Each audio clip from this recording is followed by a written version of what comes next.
Okay, thanks everybody, and welcome to this special extra August meeting pre the start of school of our 250 Water Street work group.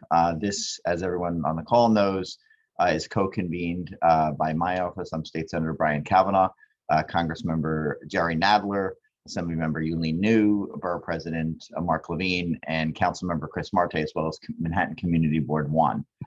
We generally meet monthly on the second Tuesday of every month from 11 a.m. to around 12:30 p.m. This is an extra interim meeting hosted at the request of the community to discuss the status of the work before school begins very soon in September. So we'll try to wrap up today just within an hour by noon because people have other commitments. We had also talked about moving the September meeting from September 13th, given this extra meeting, but it turns out that there was not really a time that worked for most of the participants other than that date, which had been set, well in advance. So I think we're currently continue to be scheduled to meet on September 13th. All the meetings are recorded and posted, and just today's agenda, we're going to hear, as we usually do, updates on the Brownfield Cleanup Program from DEC and from Langan and AKRF on the archaeological monitoring. We had invited the New York City DEP, and I think they are represented, but I'm not sure that folks who actually can speak to the data from the noise sensors are available. We are discussing that with DEP and trying to make sure that they're available for the September meeting. And then, as usual, we'll hear from our community consultants and then go to stakeholder discussion and Q&A. So just let me open to any of the other co-conveners have anything to say at the outset here? Okay, then without further ado, I think DEC, you're going to go first. Yep. Good morning. I'm Heidi Dudek. I think most of you know who I am these days. I am the section chief for the Division of Environmental Remediation on the 250 Water Street Brownfield Cleanup Program. Joining us today are my Bureau Director, Gerard Burke, the Project PM, Rafi Alam, and DOH is, Department of Health is also on the line. It's only been a couple of weeks, I think, since our last meeting. DEC and Department of Health continue to work with HHC and Langan Engineering and the community consultants, Laura Dodge and Tom Fasillo, to ensure that the 250 Water Street site remediation and cleanup is protective of human health and the environment. Work continues to progress in a safe manner. We have had DEC 100% oversight to date on the remediation, and everything is progressing relatively smoothly, barring a few little more construction-related issues than environmental issues. So with that, I'm going to turn it over to Langan because they can provide a much better and thorough presentation on this. Thanks, Heidi. Thank you, Heidi. My colleague is going to share screen and we'll go through a little slide deck that we prepared as usual. Okay, next slide. So since we met last about 2-3 weeks ago, we have continued to install supportive excavation around the perimeter of the site. This is actually, I think, the exact same slide that you saw last time with some updated pictures, but essentially what we've done is done some test pits around the perimeter of the site to identify any obstructions, and then we have installed soldier piles along Peck and Water Street perimeters. We've welded T-brackets to the soldier piles, installed timber lagging and tie back between the installed soldier piles, and then backfilled the space behind the timber lagging with imported clean fill. And again, supportive excavation is an engineered system that will allow for us to reach the excavation depths that we are targeting along the perimeter of the site without undermining the adjoining streets and sidewalks. Next. This slide is very similar to the one that you saw last time we met, with some numbers updated. So at this point in time, and this slide has primarily to do with excavation and offsite disposal of soil and fill from the site. So at this point in time, we've excavated about a 26,000 square foot area in the eastern and central portions of the site to about 15 feet below grade. We have disposed of about 555 truckloads of excavated soil and fill. And as per the updated CAMP and CHASP, we have proactively applied Mercon X and Atmos dust vapor suppressing foam during excavation in the mercury impacted area.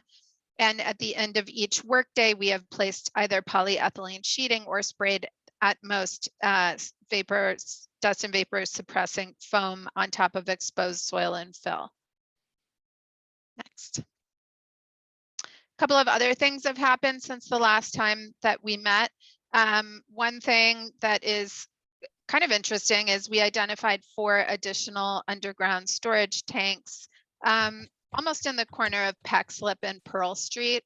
What's interesting about these tanks is they were located about 15 feet below grade. So that means they were likely in a basement or below a basement. And for people in my business, that's really unusual. Usually tanks are very close to grade and nobody wants to dig any deeper than they have to. So that's why tanks usually aren't identified at a depth of 15 feet below grade. What's also interesting is that during the phase 2 and the remedial investigation, we performed a geophysical survey across the site, which identified the USTs that you see in blue.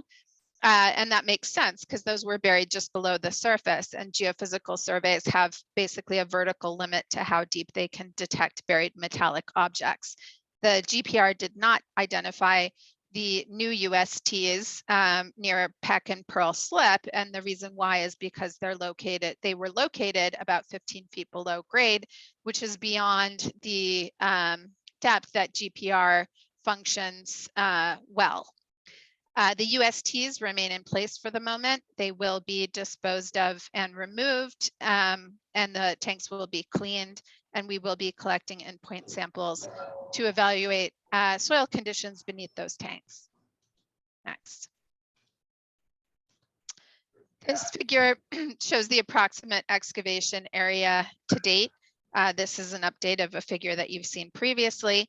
What is notable and what's changed since last time is there's more green and less yellow. So we have excavated in the kind of northwest, the Peck and Pearl Street corner of the site to about elevation 1 or 15 feet below grade over the majority of that green area or all of the green area. And we will need to excavate a bit further on the Water Street and Peck Slip corner of the site once we install some sheeting in that area and initiate dewatering, which will allow for us to get to between 16 and 18 feet below grade beneath the water table. And then the area that remains to be excavated is really in the Central Water Street portion of the site.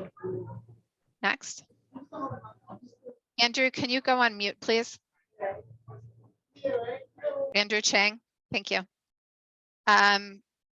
We, as per the RAP, we collect confirmation endpoint soil samples once we reach our target excavation depth across the site. So per the RAP and per a guidance document that DEC produced that we follow on BCP sites, we are required to collect 1 sample per every 900 square feet. We anticipate that we'll be collecting about 54 confirmation endpoint samples from across the site. 32 of those samples will be collected during the current phase of work. Next. All right. Give me 1 sec. Okay. Okay, so to date, we have collected all of the samples that are in yellow and green. And we have received results back from 3 of the samples. One is from EP23, which you see in green. Another is from EP28, which is right next to it. And the third is from EP16. Now give me just 1 second. I'm kind of flopping between screens here on a single screen, and I need to look at a couple of notes. Okay, so for EP 23, we'll start the one that's green. That one meets track 2 soil cleanup objectives. And what track 2 soil cleanup objectives are is the data, the analysis. Basically, we collect a sample, soil sample, we put them into jars, we send them to the lab, and we run them for a whole suite of parameters. We get a lot of data back and we compare them to certain DEC criteria. The specific criteria that we're comparing to for track 2 soil cleanup objectives are the restricted use, restricted residential soil cleanup objectives. And to meet track 2, you either have to excavate to 15 feet below grade or meet restricted residential soil cleanup objectives. So that all of the data from the endpoint sample EP23 meets track 2 soil cleanup objectives. EP28, we have very marginal exceedance of mercury in that soil sample from 15 feet below grade. Mercury was detected at 1.85 milligrams per kilogram compared to the standard of 0.81. But because we're at 15 feet below grade, it is considered that we have met the track 2 SCOs in that area because mercury is not acting as a source to groundwater contamination. For EP18, we actually collected that sample a bit above our target excavation depth. So we did not collect it at 15 feet. We collected it at a more shallow elevation. And at that more shallow elevation, we had an exceedance of arsenic and mercury of the restricted residential use soil cleanup objectives. So what we're doing in the area of EP18 is we're going to be conducting a bit more excavation, and then we will collect a second endpoint sample at that depth to confirm that we've met track 2 soil cleanup objectives. Okay, next. Now for a camp summary, as everyone knows, we've been performing community air monitoring around the perimeter of the site during all soil intrusive activities. The update since the last time we met is that the daily average mercury concentrations, airborne mercury concentrations generally remained really at 0.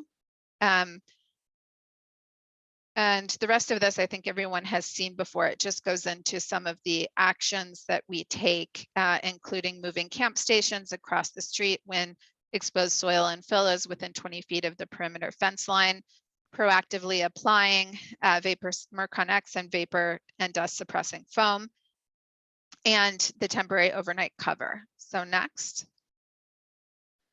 So when you actually look at our camp data and our 15-minute average concentrations, I'm going to start from the bottom and go to the top. The most important thing I think for everybody that's on this call is that there were no 15-minute average concentrations for mercury vapor that either approached or exceeded the action levels established by the camp. So no exceedances during the since we have met last.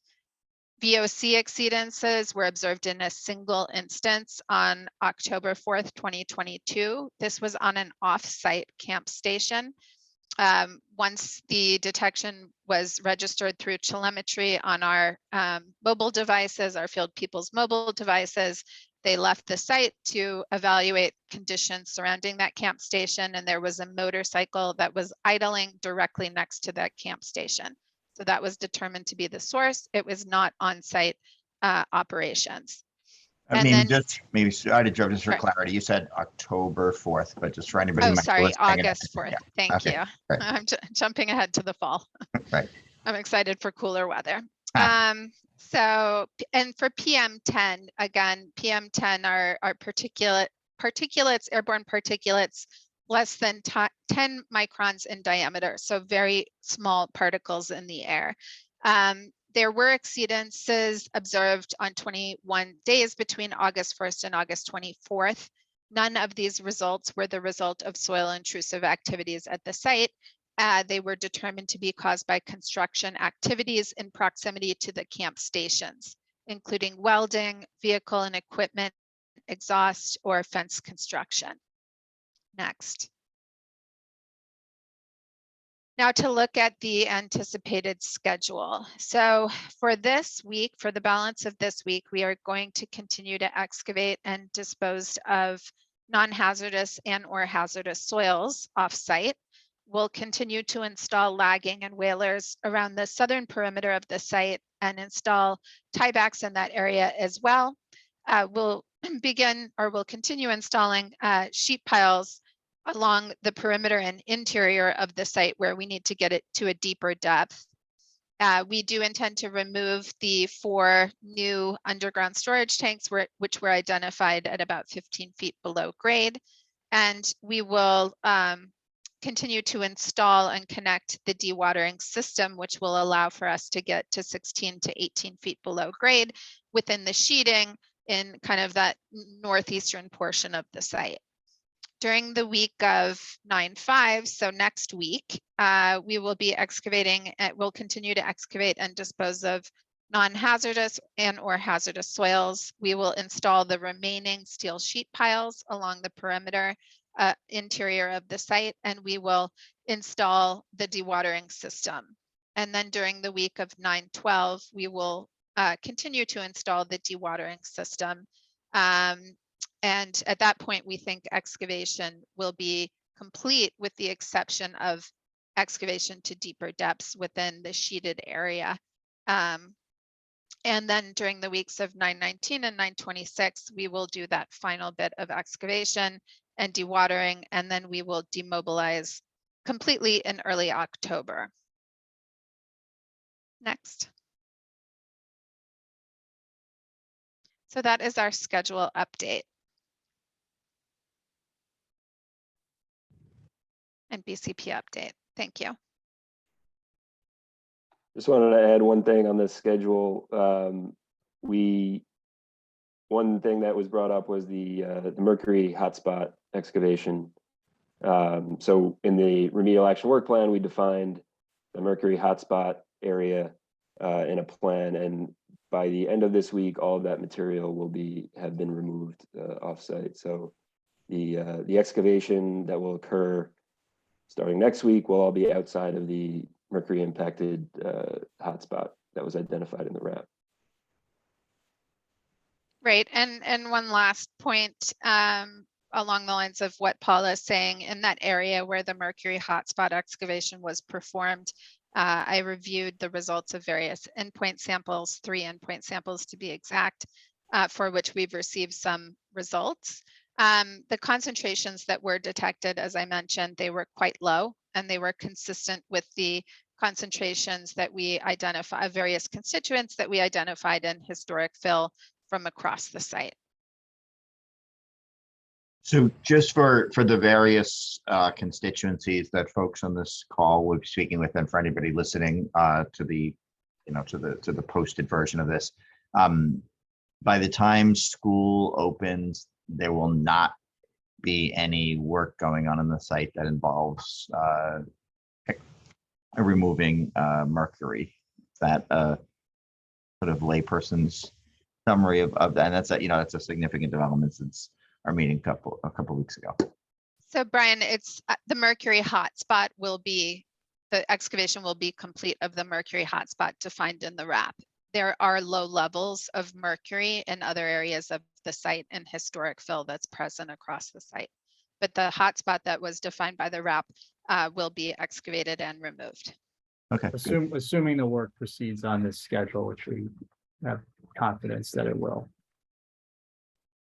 Okay, and needless to say, we'll update us if anything changes. It's August 30th, so sort of a short remaining time frame. But you'll update us if there are any concerns that prevent that from the hotspots from being concluded before school starts. Yes. Okay, great. Okay, so Laura, I don't know, has Tom joined us? Yes. Oh, Tom's here. Great. Okay, thank you. I'm here, Senator. Great. So next, so I think we're going to hear from our AKRF first. Yes. Great. Okay. Thank you.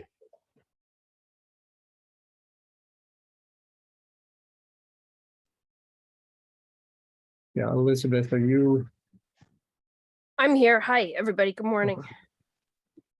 Good morning. Let me just share my slides. Okay.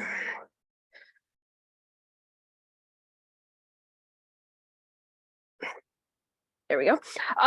Good morning. I'm Elizabeth Mead. I'm the archaeologist with AKRF. Kind of handling the, are you seeing just my slides, or are you seeing the presentation mode? Presentation mode. All right. Let me see if I can turn that off. I don't know how to turn that off, so sorry. Just to kind of quickly give you an update on the archaeology, we have been out on the site every day that they're excavating below a depth of about 8 feet below the ground surface, which is a conservative estimate for where we believe the basement disturbance should be would be expected to end at its shallower depth. It's a very conservative estimate. The basement layer probably extends much deeper, and that's what we've been seeing on site. So as Mimi mentioned, they've excavated to a depth of what we're calling elevation 1, and to that depth, we've seen really nothing other than basement disturbance, remnants of historical buildings, 20th century buildings, as well as other kinds of disturbance. I'll show you some images of that coming up. All along, as we've been monitoring, we've been providing regular updates to LPC, either by email or by phone. So we've been checking in with them regularly. They're aware of what's going on at the site. Amanda Sutphin, the director of archaeology, has made a site visit to observe the excavation, and we're continuing to monitor as the excavation continues and as it will continue through the fall. So as I mentioned, pretty much everything that we've seen so far is within a historical basement layer. There's a very large former garage footprint. This is a 1950 Sanborn map, kind of with a rough sketch of where they've excavated so far, shown in the yellow dashed line. This blue rectangle is a 20th century garage footprint.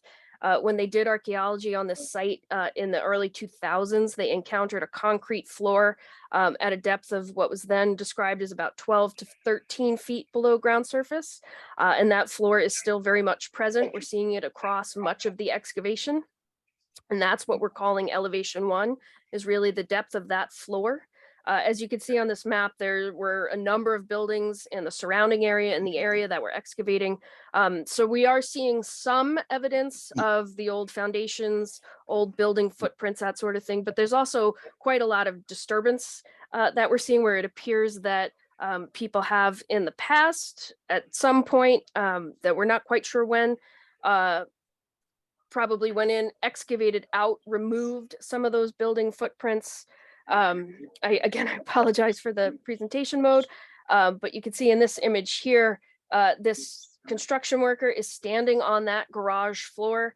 You could see kind of brick rubble and foundation debris within the garage footprint, and to the south of it, further along Pearl Street, is actually some really clean sand where there should have been building foundations, but where it appears that at some point those were removed, excavated, and replaced with clean sand. So we're really just seeing nothing but disturbance so far down to the depth of the excavation. We're going to continue to monitor, and we're hoping that as they get below the depth of kind of where that floor is, then maybe we might be able to see some either original soils or evidence of the landfill that we're out there looking for.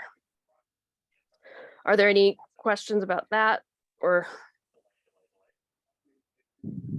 Can I ask a question? Hi, it's Alice Blank. Sorry, I can't put my screen on, but I just want to ask, was anything found at the 15-foot excavations where the underground tanks were found? Has that been looked at and that's come up with nothing? Just No, curious. yeah, anywhere they've been excavating, we haven't seen anything of archaeological interest.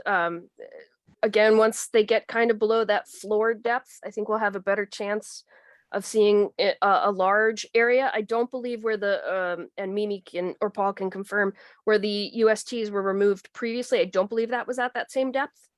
That was from a shallower depth. So once they get below that garage floor, kind of below the area they've already excavated, then we might be able to get a better sense of what might still be kind of underlying the site.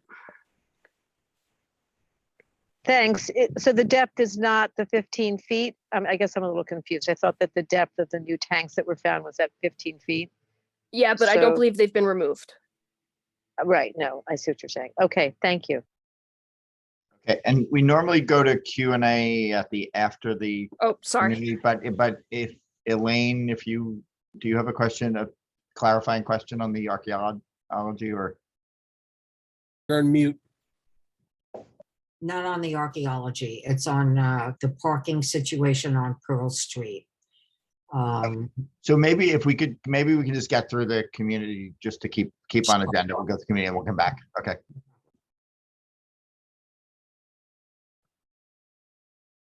You're muted, Brian, but otherwise, my update is complete.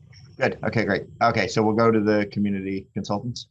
All right, I guess I'll start. Hi, everyone. Laura Dodge, Excel Environmental Resources for CB1. So we've, been monitoring the daily field reports every day, just checking to make sure that everything is in order and that there's no indication of any exceedances. So consistent with what Langan reported, we haven't seen anything in terms of mercury being reported. Very low levels, nothing even approaching the 15-minute time-weighted average action level of 1 microgram per cubic meter, which is great. There have been occasional detections of organic compounds. So that's one of the things that we just want to underscore is as the work proceeds, that the Atmos foam is being used and that extraordinary care is taken after school starts. With the petroleum impacted areas.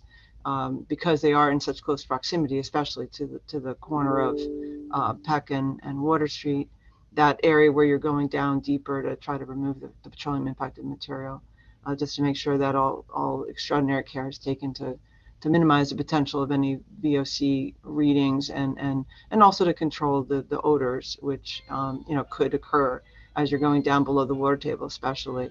But we're thrilled to see the completion of the mercury hotspot soil excavation and offsite disposal being completed by the end of this week by all indications. And we think that hopefully the ability to work on weekends has helped facilitate that. I'm not sure exactly how that has factored in, but I would imagine that it's helped keep things moving.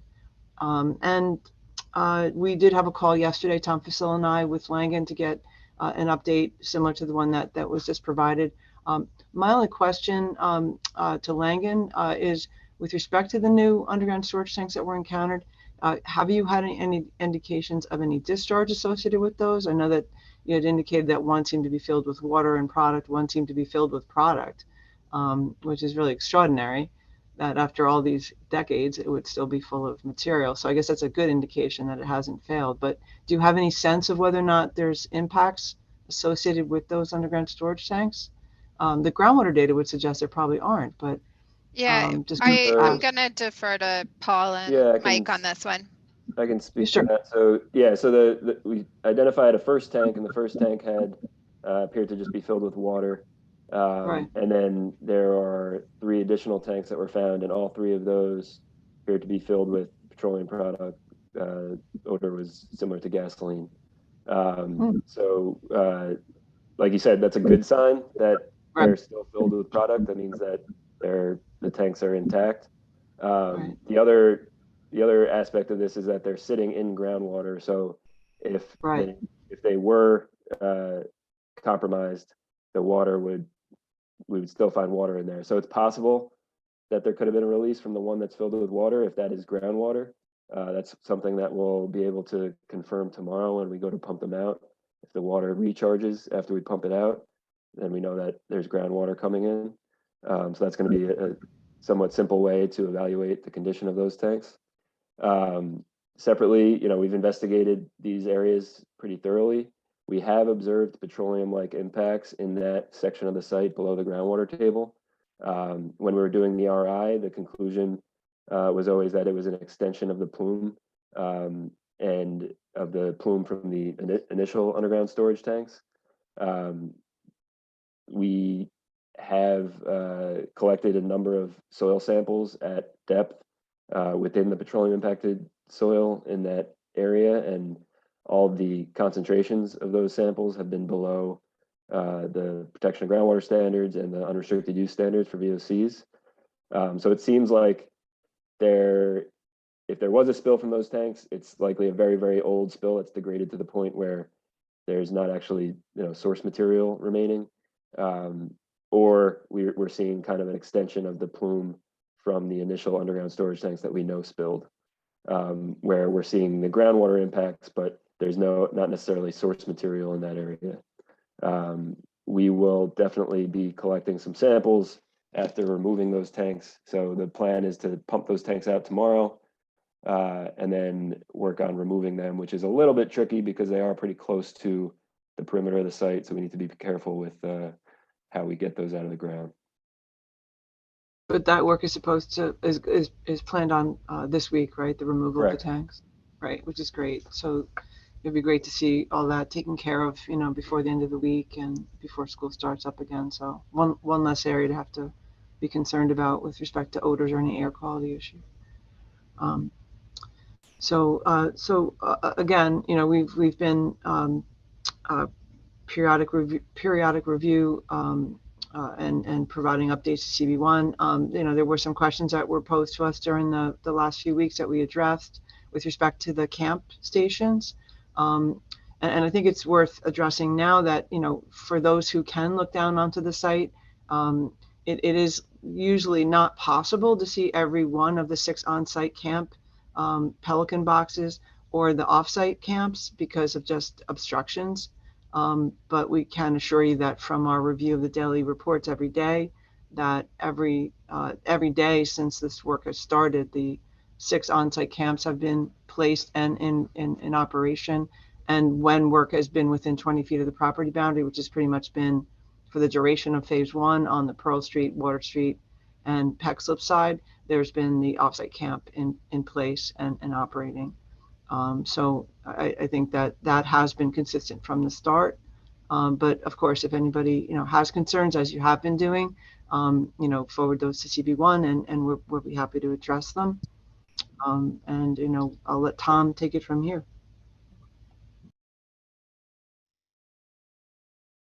Thanks, Laura. This is Tom Fusillo representing Blue School. Noah Reinhardt, the head of school, unfortunately is usually on these calls, but the teachers are all in this week for orientation programs. So he's tied up. He said he may join a little bit later if he can get free, but he apologizes for not being able to be here. So he and I talked yesterday, and there's a few things he wanted me to bring up on behalf of Blue School. One is noise continues to be a significant concern for Blue School, and I expect for Peck Slip as well. There have been instances during the summer, during construction activities, where noise levels in the school made it impossible to have a normal conversation in some of the rooms facing Water Street. Well, I know he knows there's the noise monitor has been installed. I think it's been there for about 6 weeks. The DEP installed a noise monitor. Blue School is very interested in understanding the data coming from that noise monitor to understand, sort of correlate what they're experiencing versus the noise levels that are being measured. And I know that's been an ongoing request to try to get access to that data, and Blue School very much wants to support that request to try to get access to that information, because that's probably the primary concern at this point is construction noise potentially interfering with classroom activities. A second thing, which I did bring up yesterday on the call we had with Langan, and appreciate that, was a request to consider, at least for the first couple of weeks, whether there could be some pause in construction activities during kind of the drop-off pickup period, those periods when there will be a lot of parents and children on Water Street, essentially just outside the wall. It's kind of the first 2 weeks of school sets the tone for the year, and we would like to at least put it out there if there could be some consideration for pausing the work or minimizing the amount of noise that's being generated when the children are being dropped off and picked up by their parents. He did indicate there was a teacher orientation they tried to do out on Water Street last week. They just couldn't do it because the noise levels were so high. They just had to go somewhere else. I forwarded the timeframes that they would request that yesterday. Happy to send it to the group or whoever needs to see it. Suggested the first 2 weeks would just be a half hour in the morning or in the afternoon during the drop off and pick up periods, as well as a couple of periods the first 2 days of school, which are Tuesday and Wednesday, which are orientation. Trees are still asking about if we have any update on the status of what's going to happen with the trees. Obviously, they're behind the wall now. But that's one thing that they want me to ask. Bicycle racks, there were bicycle racks on the opposite side, on the 200 side of the street, which were used for Blue School parents and children. Obviously, those are no longer accessible, so they wanted to see if a request could be put into either move those to somewhere outside the fence where those bicycle racks could be used, or have bicycle racks installed on the opposite side of Water. Schedule, we schedule, so I'll update them on the schedule. And the final thing they wanted to put out there was whether there could be consideration to using the wall, the fence, building construction fence facing the school as a potential mural, space, which would I think brighten up the wall facing the school, which is about 25 feet from the front door of the school. So that just wanted to put it out there if that could be considered to have community murals placed on the wall. And that is what I have from Blue School. Okay, so the agenda says that we're supposed to go to community Q&A. Given that there were a couple of specific requests on behalf of Blue School from Tom there, I just wonder if if Langan or Howard Hughes might be able to address those, the possibility of ensuring that certain work isn't happening while students are arriving.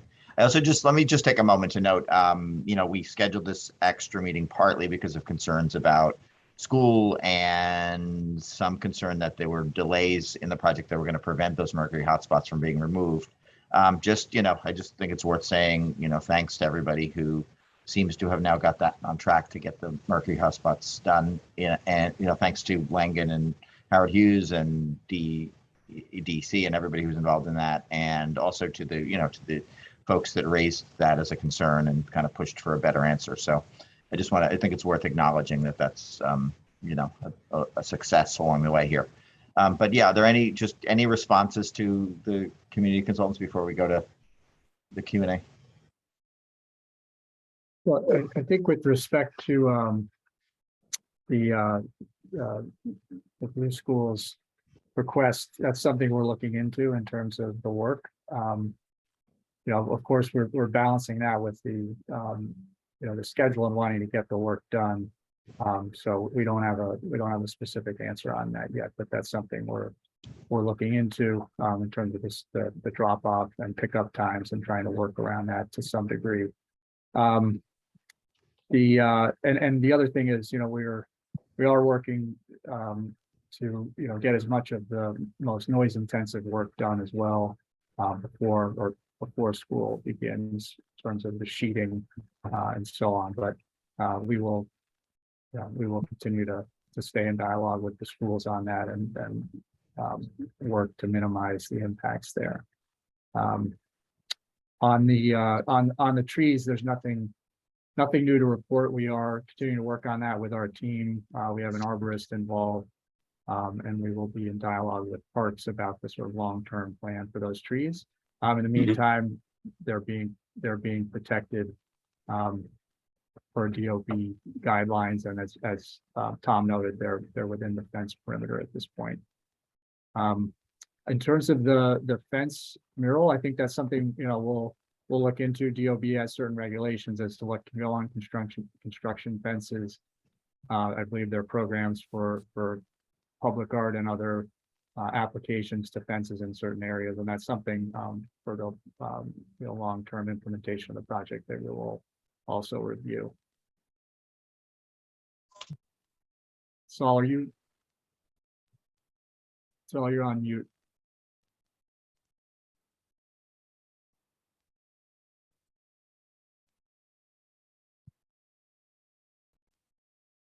Can you hear me? Now we can. We got you, yeah. Thank you, Senator. If the elected and the school want to work on it, it's a cumbersome process for murals on construction walls, but we're not adverse to it, obviously. If that's something that wants to get done, as long as, they do get moved quite a bit, and, it's a process. That's, I think, why DOB doesn't like them, because they sort of, after a while with moving them around and stuff, they don't look great again. But we're happy to do it if they can get the approval from DOB. Okay, so if the schools are interested, we should talk, if the schools are interested, I'm Okay. happy to Thanks, also, Adam. Thanks, Saul. we'd be happy to help push DOB to approve it if that's what the community folks want. And so thank you for that, Saul. Can we just go back to the question of, as Tammy notes in the chat, school starts next week. Is there just, what's the prognosis for what will be going on during drop-off time in the morning? Like Adam, you said we kind of look into it and see, it's about a week from now. So is there just I think that's a request that was made a little, maybe not much in advance of this meeting, but a little bit. Can we just get a little discussion of what's possible there? Yeah, I don't really have an answer on it. I think that we need a little bit more time. I just saw the request this morning, so. Okay. Some of it depends, Senator, how much we get done this week, and also how disruptive it is to, if it's just in the morning when they come for half an hour, but if we're stopping a lot, it just extends the schedule even that much more.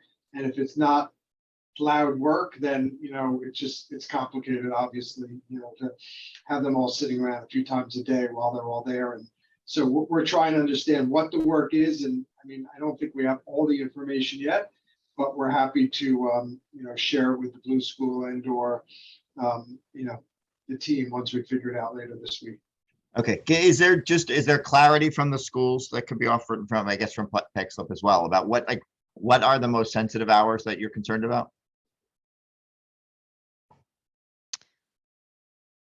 Yeah, at least for Blue School, the standard arrival time is 8:30 to 9 in the morning, and dismissals 3 to 3:30 in the afternoon. And the only difference from that is Monday and Tuesday, Tuesday and Wednesday next week are orientation days, so the schedule's a little bit different.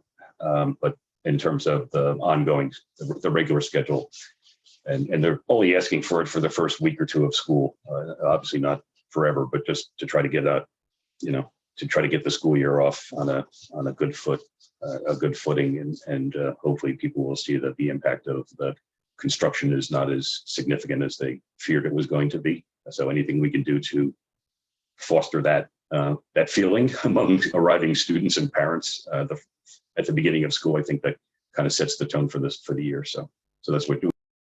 Okay, and is the time are those times also relevant for PEXLIP? Our students walk in the building at 8:30, but they're going to be gathering on the play street between 8 and 8:30.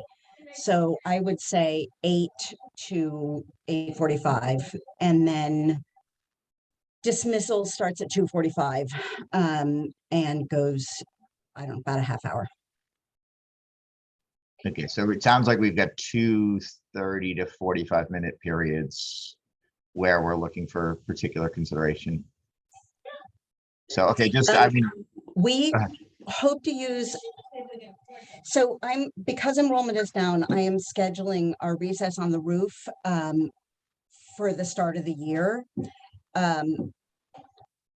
We want to continue using the play street, but we want to make sure that, we can kind of get a sense of what it's like out there during the day.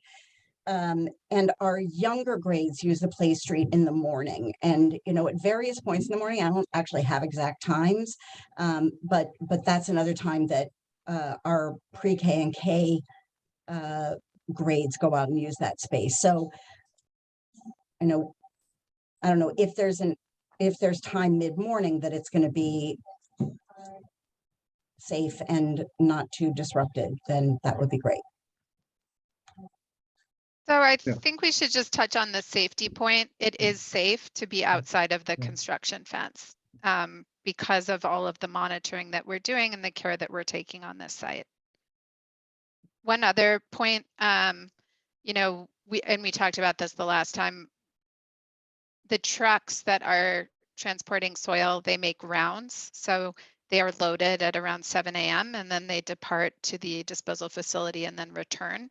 So it may just happen by coincidence that there is limited trucking during the drop-off period. Well, and they're also on Pearl Street, although, so they won't be. Right. won't They be- won't. Typically that's the first activity. They're loading trucks from, you know, the site opens at 7, they start loading trucks. Typically trucking, the first round of trucking is done before 8 a.m. I don't, unless there's a big day of trucking, it wouldn't last past that time. And then they're not going to be trucking at, you know, the dismissal period. They can't be loading trucks because the trucks don't have enough time to get to the facility at that point anyway.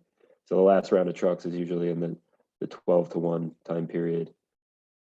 Right. So that may coincide naturally. Okay, so again, if we can just get, if we can, before school begins, just get clarity about what will be going on, and if any, you know, if it's possible to get, we obviously don't want to delay these projects endlessly either, because there's a premium in also getting the work done, so people can get periods of normalcy. But if there is ability to, you know, pay particular attention to those timeframes and just let people know ahead of time how that fits into your schedule. We appreciate And it. I would say Blue School's not necessarily requesting that no activity, you know, that the site be shut down for that period, but if just, you know, if whatever activities are being conducted, it could be just pay attention to the noise levels being generated during those periods. I think that would help a lot. Great. Okay, so we did with a reminder that this is an extra meeting and we have another meeting just 2 weeks from today, but we do have a little bit of time left for community Q&A. Elaine, you've been very patiently waiting to ask a question. I was going to talk about the parking on Pearl Street, but to follow up what Maggie just said about using the street as recess, recently there's been a lane closure on Peck Slip, and there's trucks there. And this morning I witnessed them taking, and I took a video. Unfortunately, I don't know how to share video. And I took a picture of them taking soil out from the site into the lane closure on Peck Slip. And I was wondering why it's necessary to do that, and how long that lane would be closed. This would definitely, it takes away from the school, Peck Slip School's ability to have the children and pick up and drop off in that area. And also wondering whether the children would be better off using their younger children, using their recess time in Peck Slip Park, which is unoccupied and open and removes the children from the site. So could someone address that, how long that street will be closed and why the soil is being removed from the site into the street? It is barricaded, but it's only a thin fence. You know, it's not a wooden barricade. It's just a little fencing with some mesh on it. So I can speak to the activity there. They're creating a connection to the sewer. It's related to the dewatering that we're going to be doing. Okay. So they need to make a connection from the site into the sewer in Peck Slip. So that's the DEP approved site connection work that started yesterday. So the soil they've been slowly excavating into either Tillard bags or and then putting into a container and then keeping everything covered and moving it onto the site as soon as they can. So that activity is expected to be, Greg, correct me if I'm wrong, but we're expecting to complete it this week and have the street back to the way it was. I did not see any soil being covered. It was being put onto, what do you call those trucks, like a bulldozer, and the bulldozer was putting it into a truck, but it was not covered. I could So say, when they finish excavating, stockpiling, the soil gets covered, but we have a person monitoring next to the work, and then we have the station yeah, the adjacent to there. station was the street. Okay. And the other problem was, Paul, I'm sorry, could you just clarify that that's not actually within the site boundaries, that you're connecting into the PEX slip? Right, it's all off-site, it's all sidewalk and street. Yeah, we're connecting to the connection for the dewatering, which is outside the site, which happens to be underneath lots of unmapped utilities, which we're now having to dig under to get to that connection. and that should be finished before school starts, so that lane. That is intended to be done as soon as possible. Okay. Correct. And 2 weeks ago, one of the delays on Pearl Street, traffic delays on Pearl Street, was caused by a very large flatbed truck carrying huge steel beams, it looked like, trying to get back up into the site. And they were unable to do that because the parking on Pearl Street across from the site extends there, and there were cars there, and they could have made it if the cars weren't there. And this caused a delay both ways on Pearl Street, and our garage was backed up for a half an hour. This could have been avoided if we can get the street, the DOT to post some signs and maybe put some cones out and get those cars away so that your trucks can back up. I mean, he could have easily made it if it wasn't for the car being parked there. And then he made several attempts and gave up. And then it's also more work for your guys because he wound up pulling up parallel to the site, and then you had to offload the beams that way. And that left the gates open for a longer and a more extended period of time. Is there any way to get the DOT to post some signs like they do during a parade, no parking here, and some cones put out when the cars aren't there so that you guys can just move in and out more easily? DOT permits are issued very, they are very particular about parking. So this was not a request for us to be able to take parking spaces across Pearl Street. We definitely understand that it was delayed you guys getting in and out of your garage. In the future, the approval is to come back down Pearl Street so that trucks won't be backing into the site in that form. So as we would like to be able to block off areas, I don't know that DOT will allow us to take any additional parking than has already been taken, but certainly we have meetings with DOB and DOT. We can ask for a small area. Yeah, just a couple of cars. They have a standing zone on Beekman in Southbridge. That's no standing. And then just a couple of cars up from that. It's only about two or three cars that would be involved. It's not blocking the whole street off. It's okay. It's just a suggestion. Thank you. Okay, thank you, Elaine. So we just have a few minutes left, but last up, Grace Lee.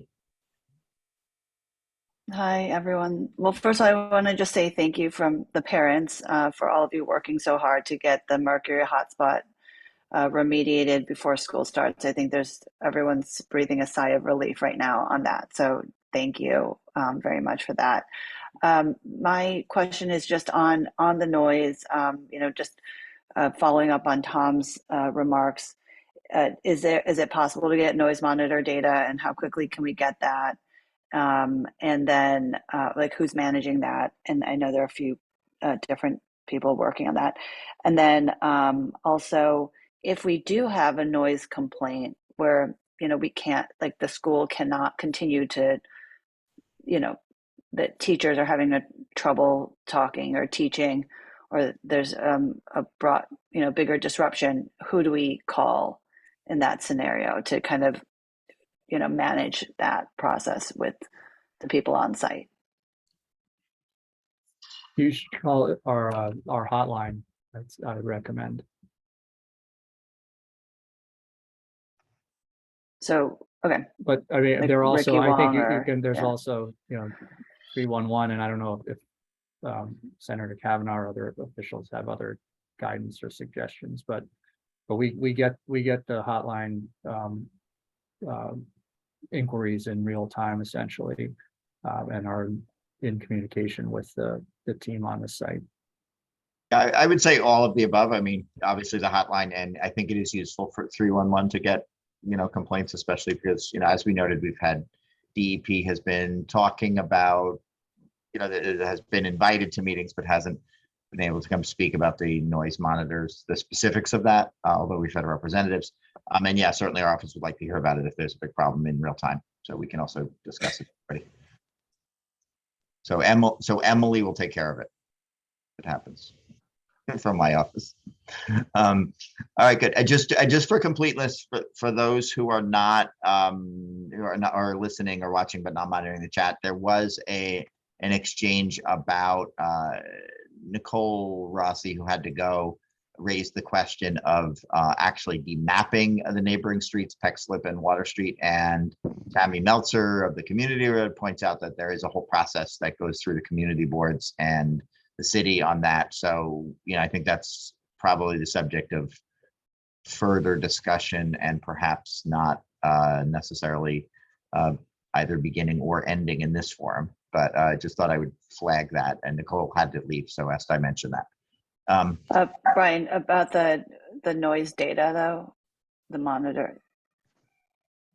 When can the community get information for the noise monitor data?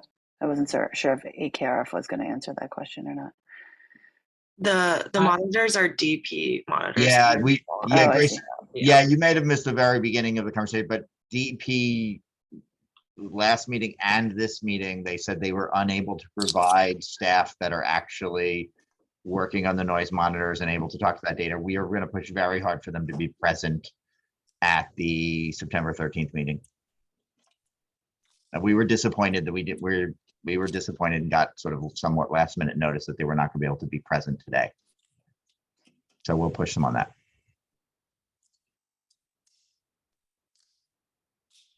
I guess we can also ask if there's any possibility of just sharing the data in the interim. So we'll also ask if there's some way to present that data without awaiting the next meeting. Okay. All right. So it is at 12:02. We did promise a noon finish at this extra special extraordinary meeting. That's what we say in legislative parlance. But thank you all, everybody, for all of your work, and thanks everybody for being present and participating. Any closing comments or remarks before we go? Brian, Okay. Brian, hang on. Go ahead, Tom.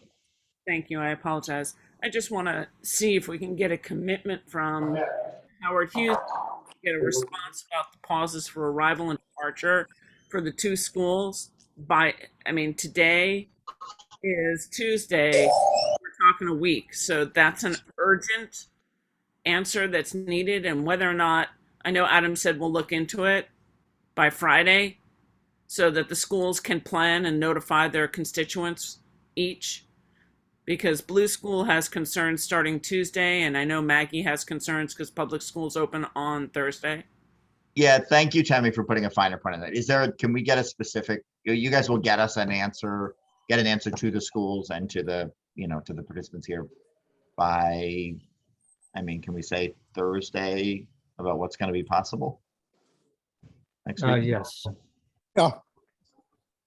Yes. Okay, good.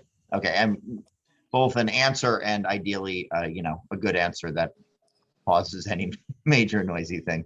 But yeah, thank you, Tammy, for the clarity on that.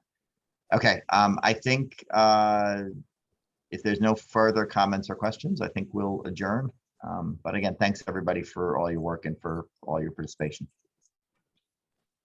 Thank you. Thank you. Thanks, everybody. Thank you. Thank you. Bye-bye.